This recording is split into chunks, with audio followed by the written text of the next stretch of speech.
Hey there, and welcome to a new episode of my summer short series. Today I'm going to show you how I clean up these big melt and pour stock pots after I'm done making melt and pour with them. Check it out.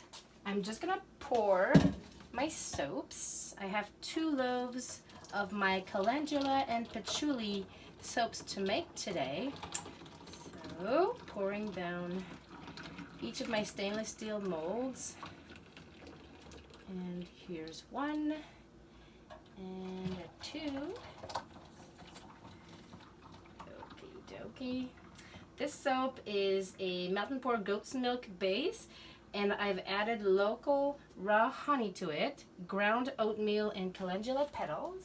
There's also sweet almond oil, and now I'm just popping the bubbles. Bubbles.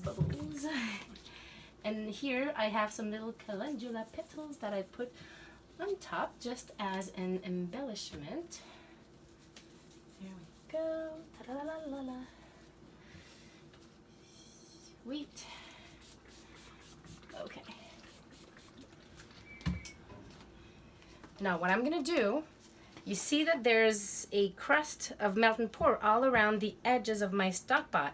And if I try and scrub this down in the sink, I will have like literally hours, no, not hours, but a long time just scrubbing and bubbling. And so I'm going to show you a quicker tip. You're just going to set this on the side somewhere so it can harden up because the bottom is a little still warm.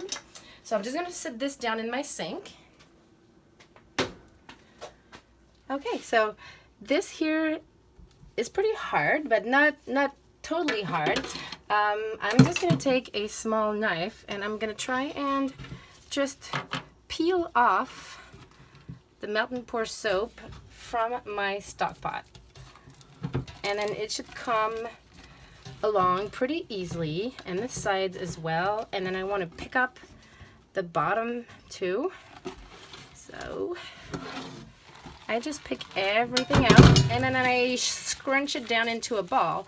And then I have a little bucket where I keep these, and then when my kids want to make melt and pour activities with their friends, we pick from these and they just choose their colors and the smells that they like, and they just make their own soaps, and then we use them at home. So there's no waste with the leftover melt and pour instead of washing it down the sink. And look, it literally took 1 minute, less than a minute, to peel it off.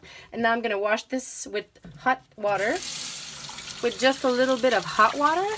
All I got to do is wipe around so that all of the leftover soap gets removed, and then there's always a little bit more soap here on the edges.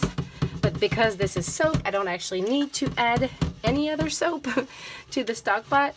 It'll auto clean itself. There we go. Wipe around. Ta-da!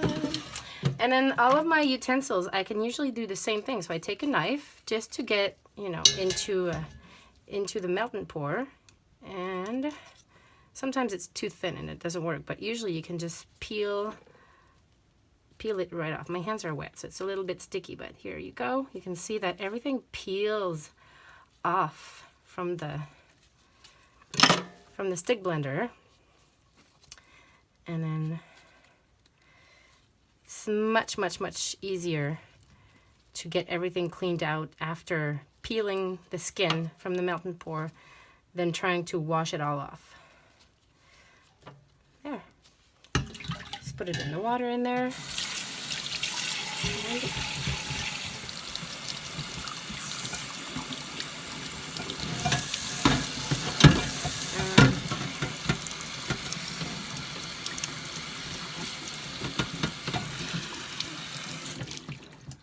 I have no dishwasher in my workshop, and this is just one of the little tricks I picked along the way to save some time. So I hope you've enjoyed watching. I will see you later for another summer short series. Bye.